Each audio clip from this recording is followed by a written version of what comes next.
নমস্কার বন্ধুরা, সুপর্ণার রান্নাঘরে সবাইকে স্বাগত। আজকে আমি আপনাদের সঙ্গে ওটস দিয়ে একটা হেলদি ব্রেকফাস্টের রেসিপি শেয়ার করব। খেতে কিন্তু ভীষণই সুস্বাদু আর বানাতেও কিন্তু খুব একটা সময় একদমই লাগে না।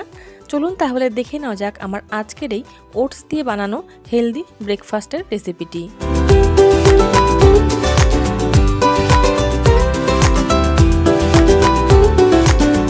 তার জন্য প্রথমে আমি একটা কিন্তু বড় বাটি নিয়েছি। এবার এই বাটির মধ্যে দিয়ে দেব 1 কাপ পরিমাণে ওটস। 1 কাপ ওটস কিন্তু বানানোর পরে কিন্তু অনেকটাই হবে। এবার এই ওটসের মধ্যে দিয়ে দেব জল। জলটা কিন্তু খুব বেশি দেব না, এমন করে জলটা দিতে হবে যেন ওটসটা শুধু জলের মধ্যে একটু ভিজবে, তার বেশি কিন্তু জল উপরে ভাসবে না, সেইভাবেই কিন্তু জলটা দিতে হবে। দেখুন আমি কিন্তু জলটা খুব বেশি দিইনি, জল যেটা আছে সেটা কিন্তু ওটসের নিচেই আছে। ওটসটা ভিজতে কিন্তু এইটুকু জলই যথেষ্ট। এবার আমি এইভাবে রেখে দেব, খুব বেশিক্ষণ রাখার প্রয়োজন নেই। এর সঙ্গে যে সব জিনিসগুলো আমি অ্যাড করব শুধু সেই সব জিনিসগুলো একটু গুছিয়ে নেব, আর ওই সময়টার মধ্যেই কিন্তু ওটসটা একদম খুব ভালোভাবে ভিজে যাবে। 7-8 মিনিট মতন সময় কিন্তু আমার লেগেছে সব জিনিসগুলো গুছিয়ে নিতে, আর ততক্ষণে কিন্তু ওটসটা খুব ভালোভাবে দেখুন ভিজেও গেছে।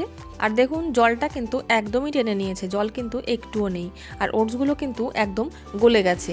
আমি তাও একটা দানা আপনাদেরকে তুলে একটু হাতে চেপে দেখাচ্ছি। দেখুন ওটসগুলো কিন্তু একদমই ভিজে গেছে। এবার এই ভিজিয়ে রাখা ওটসের মধ্যে দিয়ে দিচ্ছি গ্রেট করা আলু। আমি এখানে মাঝারি সাইজের একটা আলু ব্যবহার করেছি, আর দিয়েছি বড় সাইজের একটা পেঁয়াজ কুচি, আর দিয়ে দেব একটা মাঝারি সাইজের টমেটো কুচি। এবার এর মধ্যে দিয়ে দেব স্বাদ অনুযায়ী লবণ। এবার খুব ভালো করে ওটসের সঙ্গে কিন্তু এই সবজিগুলোকে ভালো করে মিশিয়ে নিতে হবে। আমি হাত দিয়েই মেখে নিচ্ছি, কারণ হাত দিয়ে মাখলে কিন্তু ওটসের সঙ্গে সব সবজিগুলো খুব ভালোভাবে মিশে যাবে, তার জন্য আমি হাত দিয়েই মেখে নিচ্ছি। খুব ভালো করে মেখে নেওয়া হয়ে গেলে এবার এর মধ্যে দিয়ে দেব দুটো ডিম। ডিম দুটোকে আমি আগে থেকেই ফাটিয়ে বের করে নিয়েছিলাম। সেই ডিম দুটো দিয়ে আবার ওটসের সঙ্গে খুব ভালো করে একটা চামচ দিয়ে মিশিয়ে নেব।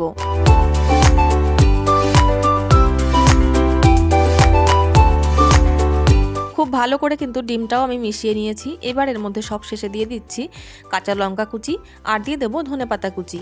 তবে কাঁচা লঙ্কা কুচিটা যদি বাড়িতে বাচ্চারা থাকে তাহলে কিন্তু লঙ্কার পরিমাণটা একটু কমিয়ে দিলেই ভালো হবে, আর যদি বড়রাই খায় তাহলে কিন্তু লঙ্কার পরিমাণটা একটু বাড়িয়ে দিলে খেতে কিন্তু বেশি ভালো লাগবে।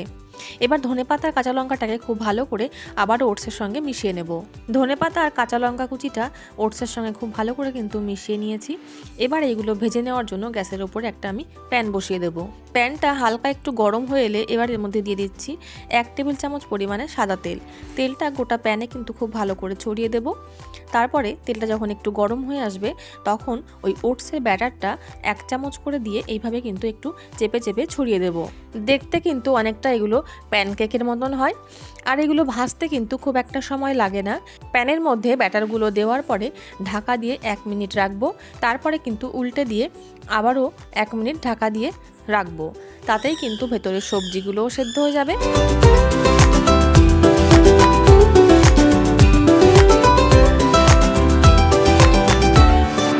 আবারও 1 মিনিট পরে ঢাকাটা আমি খুলে নিলাম। দু পিঠই কিন্তু খুব ভালোভাবে ভেজে নেওয়া হয়ে গেছে। এবার এগুলো কিন্তু নামিয়ে নেব। আর হ্যাঁ, আমি কিন্তু এখানে সামান্য তেল ব্যবহার করেছি, তবে আপনারা চাইলে কিন্তু একদম অয়েল ফ্রিও বানাতে পারেন, তাতেও কিন্তু খেতে বেশ ভালো লাগে। ওটস দিয়ে বানানো এই হেলদি ব্রেকফাস্ট কিন্তু আমার একদম রেডি। আপনাদের এই রেসিপিটি কেমন লাগলো তা কিন্তু আমাকে কমেন্টে জানাতে ভুলবেন না। ভালো লাগলে ভিডিওটিকে লাইক, আর আমার চ্যানেলে যদি নতুন বন্ধু হয়ে থাকেন তাহলে চ্যানেলটিকে সাবস্ক্রাইব করে আমার পাশে থাকার অনুরোধ রইল। চলে আসবো অন্য কোনো নতুন রেসিপি নিয়ে আপনাদের সামনে।